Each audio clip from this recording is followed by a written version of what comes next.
Nuclear Energy Mission for Vikasit Bharat.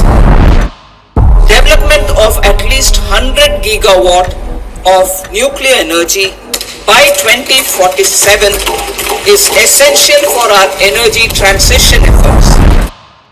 तो लोग बोलते हैं ना कि न्यूक्लियर एनर्जी तो इंडिया के लिए डेंजरस है, स्लो है, आउटडेटेड है। शायद उनको पूरी कहानी पता ही नहीं है, क्योंकि सच ये है कि इंडिया क्वाइटली एक ऐसा डिसीजन ले चुका है जो अगले 30 से 40 साल का पावर बैलेंस हिला सकता है। और अगर आपने ये मिस कर दिया तो आप फ्यूचर इंडिया को समझ ही नहीं पाओगे। जरा सोचो, आज आपके घर का एसी, मोबाइल चार्जर, फैक्ट्री का मशीन, मेट्रो का सिग्नल सब कुछ बिजली पे चल रहा है और ये डिमांड हर साल एक्सप्लोर कर रही है। कोयल बोल रहा है मैं और झेल नहीं सकता, सोलर बोल रहा है रात को मैं काम नहीं आता, विंड बोल रहा है हमेशा मुझे भरोसा मत करो। तो फिर इंडिया क्या करे? ये सवाल सिर्फ गवर्नमेंट का नहीं है, ये आपके जॉब, आपके बिल और आपके फ्यूचर का सवाल है। और इस प्रेशर के बीच एक ऐसी लाइन क्रॉस की गई जो 60 साल तक स्क्रेड मान जाती थी। न्यूक्लियर एनर्जी जो हमेशा सिर्फ सरकार के हाथ में थी, अब प्राइवेट प्लेयर के लिए खुल रही है। हाँ, वही न्यूक्लियर पावर जिससे हम डरते हैं, जिससे पॉलिटिक्स होती है, जिससे हेडलाइन बनती है, अब वो बोर्डरूम बैलेंस शीट और प्रॉफिट एंड लॉस के डिस्कशन का हिस्सा बनने जा रही है। पर यहाँ ट्विस्ट है, जो आपको दिखाया जा रहा है वो सिर्फ आधी पिक्चर है। बोला जा रहा है clean energy, net zero, development, लेकिन पीछे चल क्या रहा है, रिस्क कौन उठा रहा है और अगर कुछ गलत हुआ तो जिम्मेदारी किसकी होगी?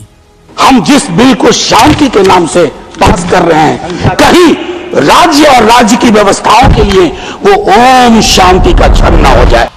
ऐसे बिल देखे हैं जिनमें लाभ का तो निजीकरण कर रहे हैं, जोखिम का सार्वजनिकरण। कंपनी की या आपकी? और सबसे बड़ा सवाल, क्या इंडिया ये लीप लेने के लिए वाकई तैयार है? ये सिर्फ एक पॉलिसी चेंज नहीं है, ये पावर का रीडिस्ट्रीब्यूशन है, सरकार से मार्केट तक, पब्लिक से प्राइवेट तक। और जब पावर शिफ्ट होती है तो इसके कॉन्सिक्वेंसेस भी होते हैं, अच्छे भी और खतरनाक भी। आज जो डिसीजन फाइल में साइन हो रहा है उसका इम्पैक्ट 2047 के इंडिया पर क्या पड़ेगा? फैक्ट्रीज कहाँ लगेंगी, इलेक्ट्रिसिटी सस्ती होंगी या महंगी, क्लाइमेट कमिटमेंट सिर्फ स्पीच में रहेंगी या रियलिटी भी बनेगी, सब कुछ इस पर डिपेंड करता है। और शायद सबसे अनकंफर्टेबल बात यह है कि अगर ये एक्सपेरिमेंट फेल हुआ तो उसकी कॉस्ट पैसों में कैलकुलेट ही नहीं कर सकते, और अगर सक्सेसफुल हुआ तो इंडिया एनर्जी के गेम में ग्लोबल टेबल पे बैठ सकता है। इस वीडियो के एंड तक आप समझोगे कि इंडिया न्यूक्लियर को ओपन क्यों कर रहा है और कौन जीत सकता है और कौन हार सकता है, और ये डिसीजन आपकी जिंदगी को डायरेक्टली कैसे टच करेगा। क्योंकि ये सिर्फ एटम और रिएक्टर की कहानी नहीं है, ये इंडिया के फ्यूचर कंट्रोल की कहानी है। पहले थोड़ा पीछे चलते हैं और देखते हैं कि इंडिया का न्यूक्लियर सेक्टर था कैसा। 1962 से लेकर 2025 तक पूरे 63 साल इंडिया में न्यूक्लियर एनर्जी का बस एक ही मालिक था, गवर्नमेंट। एटॉमिक एनर्जी एक्ट 1962 ने क्लियर रूल बना दिया था कि न्यूक्लियर पावर प्लांट्स को सिर्फ गवर्नमेंट ही बना सकती है और गवर्नमेंट ही चला सकती है। और ऑपरेशनल अथॉरिटी थी NPCIL के पास, nuclear power corporation of India limited. क्यों था ये मोनोपोली? इसके 3 रीजन थे। पहला रीजन नेशनल सिक्योरिटी, न्यूक्लियर चीज बहुत सेंसिटिव होती है, इससे बिजली भी बनती है और बॉम्ब भी। गवर्नमेंट ने सोचा इसमें रिस्क लेने का कोई स्कोप नहीं है, इसलिए कंट्रोल टाइट रखा। दूसरा रीजन इंटरनेशनल प्रेशर, 1974 में इंडिया ने न्यूक्लियर टेस्ट किया और NPT साइन नहीं की। फिर क्या था, वर्ल्ड ने इंडिया को आइसोलेट कर दिया। 2008 के US इंडिया न्यूक्लियर डील से थोड़ी सांस मिली, पर रिस्ट्रिक्शन पूरी तरह से खत्म नहीं हुई। तीसरा रीजन सेंट्रलाइज कंट्रोल, गवर्नमेंट चाहती थी कि इतनी सेंसिटिव टेक्नोलॉजी एक ही जगह से कंट्रोल हो, नो कंफ्यूजन, नो लीक। सुनने में स्ट्रॉन्ग लगता है ना, पर यहीं से स्टोरी का डार्क साइड शुरू होता है। NPCIL के पास पैसे लिमिटेड हैं, लोग लिमिटेड है और कैपेसिटी भी लिमिटेड है।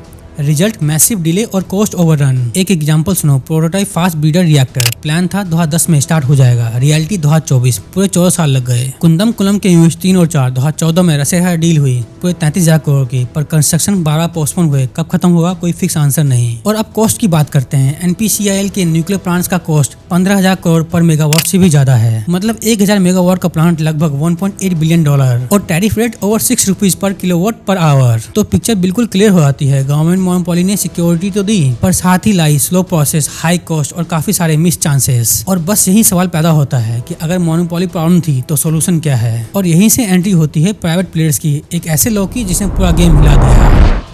अब आते हैं असली प्रॉब्लम पर, और यहीं से स्टोरी सीरियस हो जाती है। इंडिया को आज कोई छोटी प्रॉब्लम फेस नहीं करनी पड़ रही, इंडिया को फेस करनी पड़ रही है एनर्जी की प्रॉब्लम। कुछ डाटा देखो, 2023 में इंडिया की इलेक्ट्रिसिटी डिमांड थी 482 गीगावाट, और 2023 में डिमांड हो जाएगी 817 गीगावाट, ऑलमोस्ट डबल। और 2047 में विजन है 708 गीगावाट इंस्टॉल कैपेसिटी होगी, जनरेशन होगी आज से 3 गुना ज्यादा। और ये सिर्फ इंडिया का ख्याली प्लान नहीं है, वर्ल्ड भी यही देख रहा है। इंटरनेशनल एनर्जी एजेंसी का कहना है कि 2019 से 2040 तक ग्लोबल एनर्जी डिमांड जो बढ़ेगी उसका 25% अकेला इंडिया इंडिया कंट्रीब्यूट करेगा और 2030 तक इंडिया बन जाएगा वर्ल्ड का third largest energy consumer, EU को पीछे छोड़कर। आज इंडिया की प्राइमरी एनर्जी डिमांड है लगभग 1074 मोड और 2040 तक ये बढ़कर हो जाएगी 1921 मोड। मोड का मतलब millions tons of oil equivalent. Simple शब्दों में जितना 10 लाख ऑयल टन जलाने पर एनर्जी मिलती है। पर यहाँ कैच है, इंडिया ने क्लाइमेट कमिटमेंट भी की है। चेकलिस्ट देखो, नेट जीरो बाय 2017, 2030 तक एमिशन इंटेंसिटी 45% से कम होगा, 50% पावर नॉन फॉसिल सोर्सेज से, 500 गीगावाट नॉन फॉसिल कैपेसिटी का टारगेट। अभी इंडिया के पास नॉन फॉसिल है लगभग 236 गीगावाट। रिन्यूएबल्स तेजी से बढ़ रहा है 13% की स्पीड से, कोयल सिर्फ 2.5%। लगता है सब परफेक्ट चल रहा है पर यहीं पे सिस्टम अटक जाता है। रिन्यूएबल्स एक प्रॉब्लम सॉल्व करते हैं पर एक नई प्रॉब्लम क्रिएट भी करते हैं। सोलर रात को काम नहीं करता, रात को छुट्टी। विंड्स हवा के मून पे ही काम करते हैं पर फैक्ट्रीज को मून स्विंग नहीं चलाते।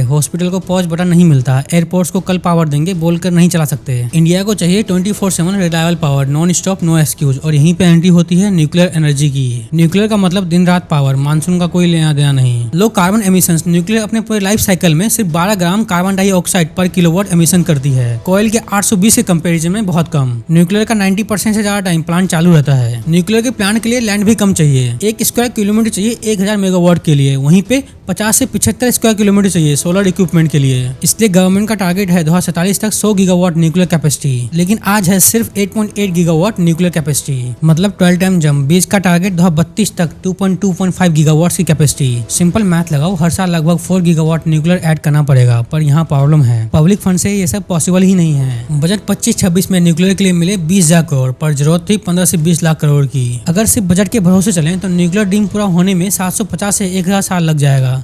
हाँ, मुगल एम्पायर से भी लंबा वेट। इसलिए गवर्नमेंट ने फाइनली मान लिया कि ये काम अकेला नहीं होगा और यहीं पे लिया गया बोल्ड डिसीजन, प्राइवेट सेक्टर को बुलाने का।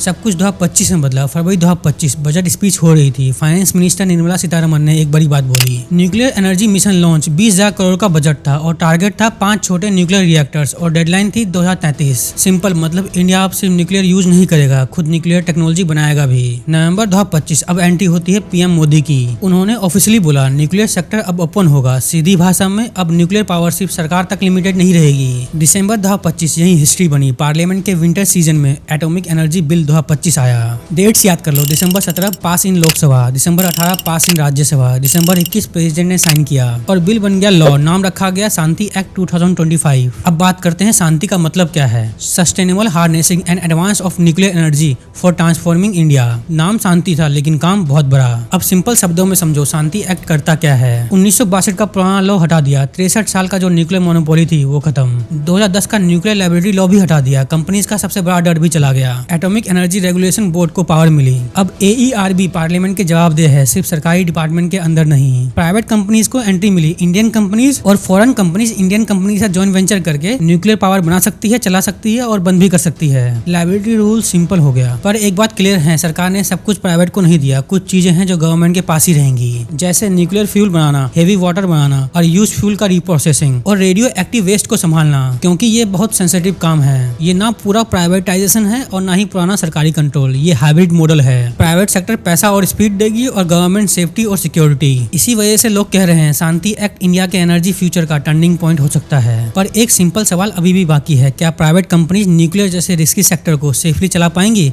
आप लोग कमेंट सेक्शन में बताओ। अब आते हैं सबसे इंटरेस्टिंग पार्ट पर, न्यूक्लियर रेस में कौन कौन उतर रहा है। लेकिन सबसे पहले एक छोटा सा फ्लैशबैक। मार्च 2024 गवर्नमेंट कंपनी NPCIL ने बोला हम स्मॉल मॉड्यूलर रिएक्टर बनाना चाहते हैं, जो इंटरेस्टेड हो वो आगे आओ। इसे कहते हैं RFP, रिक्वेस्ट फॉर प्रपोजल। और रिस्पॉन्सेज देख के सब हैरान रह गए और इंडिया के बिगेस्ट कॉर्पोरेट जायंट्स ने हाथ उठाया। ये कोई छोटी मोटी कंपनीज नहीं थी, ये वो नाम है जो देश की इकोनॉमी चला रहे हैं। Tata power, Reliance industry, Adani energy, Hindalco industry, Jindal steel and power और JSW एनर्जी। टोटल 6 बड़े प्लेयर्स ने इंटरेस्ट दिखाया। मतलब सिंपल था, न्यूक्लियर पावर अब सिर्फ साइंस लैब वाली चीज नहीं है, बिग बिजनेसेस का बैटल फील्ड बन चुकी है। अब बात करते हैं पावर प्लांट्स कहाँ कहाँ लगेंगे। NPCIL ने 16 पॉसिबल साइट्स शॉर्टलिस्ट की है अक्रॉस 6 स्टेट में, गुजरात, मध्य प्रदेश, उड़ीसा, आंध्र प्रदेश और कुछ और स्टेट्स में। और ये बहुत इंपॉर्टेंट है क्योंकि आज न्यूक्लियर पावर ज्यादातर महाराष्ट्र, उत्तर प्रदेश, कर्नाटक में ही है। नए स्टेट्स का मतलब बिजली सब जगह, रिस्क कम और रीजन एनर्जी सिक्योरिटी स्ट्रॉन्ग। मतलब अगर एक जगह प्रॉब्लम हो तो पूरा देश अंधेरे में नहीं जाएगा।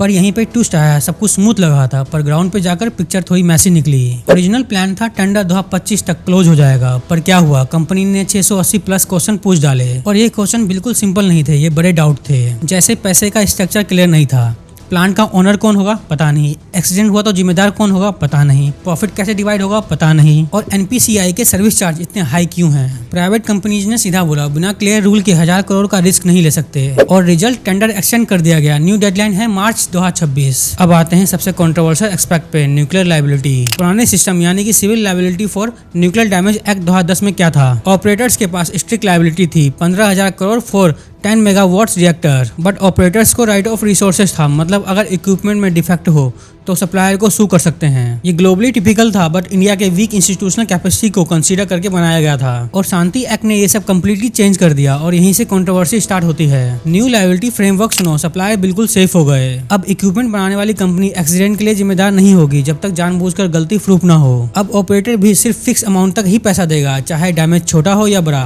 लिमिट क्रॉस हुई तो उसकी जिम्मेदारी खत्म। फिर पैसा कौन देगा? गवर्नमेंट, मतलब इनडायरेक्टली पब्लिक का पैसा। तो बिल किस पे फटेगा? टैक्स पेयर पे। तो आप जानते हैं सपोर्टर्स क्या कह रहे हैं। सपोर्टर्स कह रहे हैं ये ग्लोबल न्यूक्लियर रूल के साथ अलाई करता है और मॉडर्न रिएक्टर ज्यादा सेफ है। सप्लाई लायबिलिटी रिमूव करने का मतलब है कि फॉरेन वेंडर को अट्रैक्ट करना। और क्रिटिक्स का काउंटर है कि फुकुशिमा की कॉस्ट शीट $2000 बिलियन कैप से कितना रिकवर हुआ। इंडिया की कोर्ट स्लो है और सिविल लिटिगेशंस डिकेड्स तक चलते हैं। भोपाल गैस ट्रेजेडी याद है? 1984 में 15,000 से ज्यादा लोग मरे, लेकिन कंपनसेशन की लड़ाई सालों तक चलती रही। क्रिटिक्स का सिंपल पॉइंट है प्रॉफिट प्राइवेट का और रिस्क पब्लिक का। न्यूक्लियर एक्सपेंशन सिर्फ पॉलिसी चेंज नहीं, टेक्नोलॉजिकल चैलेंज भी है। गवर्नमेंट का फोकस स्मॉल मॉड्यूलर रिएक्टर पर है, लेकिन है क्या ये? बेसिकली दो टाइप के न्यूक्लियर प्लांट्स होते हैं, ट्रेडिशनल रिएक्टर्स और एसएमआर स्टाइल। ट्रेडिशनल रिएक्टर बहुत बड़े होते हैं, 700 से 1000 मेगावाट, और बनाने में 10 से 15 साल लगाता है और बहुत महंगा होता है। और वहीं पे एसएमआर रिएक्टर्स छोटे रिएक्टर्स होते हैं, 16 से 300 मेगावाट के होते हैं और ये फैक्ट्री में ही बन जाता है। साइट पर लाकर बस जोड़ना होता है। Sound perfect, but reality check करो। अभी तक दुनिया में कोई भी एसएमआर फुल कमर्शियल सक्सेसफुल नहीं हुआ है। काफी कंट्रीज ट्राई कर रही हैं, पर डिले और कॉस्ट ओवररन कॉमन है। स्टैनफोर्ड यूनिवर्सिटी की स्टडी के हिसाब से काफी एसएमआर सेम बिजली के लिए ज्यादा न्यूक्लियर वेस्ट बनाते हैं,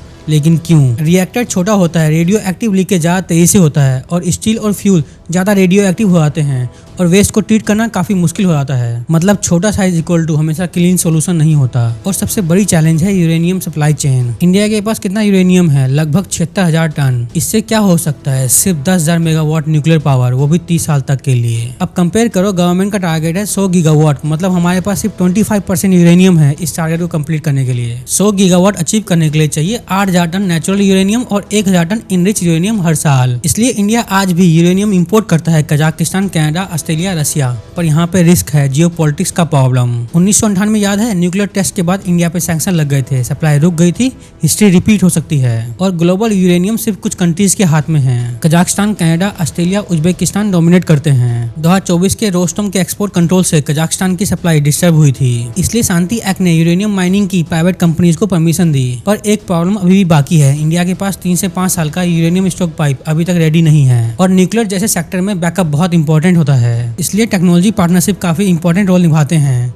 इंडिया अभी बात कर रहा है फ्रांस, यूएस, जापान और ऑस्ट्रेलिया के साथ एसएमआर डिजाइन करने के लिए, फ्यूल सप्लाई करने के लिए और वेस्ट को रिप्रोसेसिंग करने के लिए। अब इमोशन को साइड में हटा के ऑनेस्टली रिस्क की बात करते हैं सिंपल लैंग्वेज में। सच ये है, हर रिवॉल्यूशन के साथ रिस्क आता है, न्यूक्लियर में थोड़ा ज्यादा। चलो एक एक करके समझते हैं। अभी क्या हो रहा है? पहले टेंडर अटका, अब 600 प्लस क्वेश्चन आ चुके हैं। मतलब कंपनीज बोल रही है रूल्स क्लियर करो वरना हम इतना पैसा नहीं लगाएंगे। और अगर ये क्लैरिटी जल्दी नहीं आई तो private players wait and watch पे चले जाएंगे। दूसरा रिस्क, क्या रेगुलेटर सच में इंडिपेंडेंट है? आंसर है हाँ, एटॉमिक एनर्जी रेगुलेटरी बोर्ड को लॉ के थ्रू पावर मिल गई है। पर सवाल सिंपल है, क्या वो पॉलिटिकल प्रेशर से फ्री हैं? क्या वो बड़े प्राइवेट ग्रुप पर स्ट्रिक्ट एक्शन ले पाएंगे? एक ऑपरेटर नहीं, मल्टीपल प्राइवेट ऑपरेटर्स होंगे, सबको इक्वली मॉनिटर करना बिल्कुल ईजी नहीं होगा। तीसरा रिस्क, न्यूक्लियर वेस्ट का टेंशन। सच ये है, इंडिया के पास अभी तक परमानेंट न्यूक्लियर वेस्ट साइट नहीं है। अभी क्या हो रहा है, वेस्ट प्लांट के पास ही स्टोर होता है और प्रॉब्लम और भी बड़ी हो जाती है क्योंकि एसएमआर और ज्यादा वेस्ट क्रिएट करते हैं। परमानेंट अंडरग्राउंड स्टोरेज बनाने में 20 से 30 साल लगाते हैं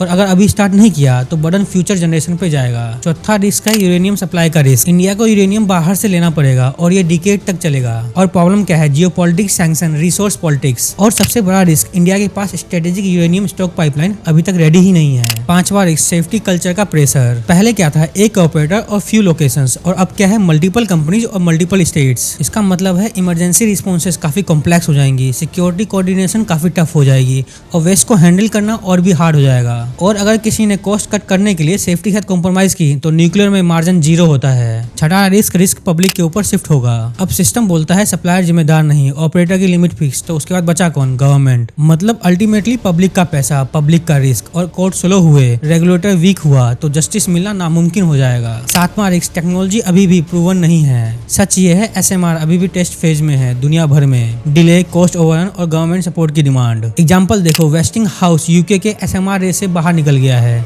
क्योंकि बिजनेस टर्म में ये अट्रैक्टिव नहीं है। मतलब clear signal, private companies risk तभी लेंगी जब गवर्नमेंट बैकिंग मिलेगी। तो सच क्या है? इंडिया का nuclear reform normal policy change नहीं है, ये हिस्टोरिकल टर्निंग पॉइंट है। 63 साल बाद प्राइवेट कंपनीज को एंट्री देना एक बहुत बड़ा स्टेप है। और अगर सब कुछ सही चला तो इंडिया को मिल सकता है ज्यादा रिलायबल बिजली, कम पोल्यूशन, कोयल पर कम dependence, strong energy security, lakhs of job और global technology respect. Simple word में 2047 का इंडिया स्ट्रॉन्ग है। पर सक्सेस ऑटोमेटिक नहीं है, ये तभी काम करेगा जब फर्स्ट स्टैंडर्ड रूल्स क्लियर हो, रेगुलेटर सच में इंडिपेंडेंट हो और यूरेनियम सप्लाई सिक्योर हो, SMR टेक्नोलॉजी प्रॉपर टेस्ट हो, न्यूक्लियर वेस्ट का परमानेंट सोल्यूशन बने, स्किल लोग तैयार हो और सेफ्टी के साथ कोई भी कॉम्प्रोमाइज ना हो। न्यूक्लियर में एक भी शॉर्टकट बहुत महंगा पड़ सकता है। अगले 5 से 10 साल सबसे इंपॉर्टेंट है। अगर first private project smoothly start हो गए, छोटे रिएक्टर सेफली चल पड़े, रूल्स ट्रांसपेरेंट रहे, सेफ्टी कल्चर स्ट्रॉन्ग रहा तो न्यूक्लियर इंडिया की बिगेस्ट स्ट्रेंथ बन सकता है। पर अगर पैसा और रूल्स पे झगड़े चलते रहे, रेगुलेटर वीक निकला और सेफ्टी पे कॉस्ट कटिंग हुई तो ये सपना डिले, फियर और डिस्ट्रस्ट में कन्वर्ट हो सकता है। तो आप बताओ, आपको क्या लगता है, ये न्यूक्लियर गैम्बल वर्थ इट है या रिस्की ज्यादा है?